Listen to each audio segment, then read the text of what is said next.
কি হয়েছে আব্বা? ডাকতেছো কে? কি হয়েছে তুই জানিস না? না, কি হয়েছে? ঘরে চাল ডাল কিচ্ছুই নাই, এইসব তো কিছু খুঁজে পাইতেছি না আমি। কি কইলে আব্বা? গরুর চাল ডাল কিছুই নাই? না, আগে তোমার ছোট ছেলে সোল্টুরে খুঁজে বার করো, তারপরে চাল ডাল পাইবা। তুই তো ঠিক কথাই কইছু বল্টু। এ শোলটু সুদূর পুট কই গেছে, এর তাড়াতাড়ি খুঁজে লি আয়। আমি একলা পাইতাম না, লো দুইজনে যাই। চ যাই। চলো। ঘরে কই দেখছিস তুই? আরে কই দেখছিস তুই? আব্বা ওই যে দেখো সোল্টু বইয়ের দিকে টাচ খেলতেছে। ধর ধর ধর ধর ধর চলো, চলো। ধর। ওরে চুদির বেড়া, আমার ঘরের চাল ডাল বিক্রি করে দিয়ে এনে বস থেকে জুয়া খেলাইতেছস। দেখছো?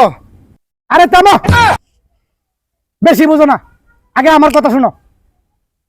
তুমি তো তোমার বড় ছেলের বিয়ে দিলাই না, তাতে আমার কোনো মাথা ব্যথা নাই। আমার মাথা ব্যথা এক জায়গায়। তা বলেন না বাপ জাদা, আপনার কোন জায়গায় মাথা ব্যথা?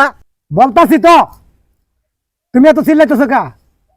আমার কথা একটাই, তুমি তোমার বড় ছেলের বিয়ে দিলে দাও, না দিলে নাই।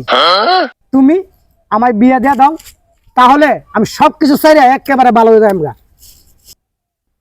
আব্বা, এইবার যে শিক্ষা হয়েছে না, তুমি থাও আমি যাই।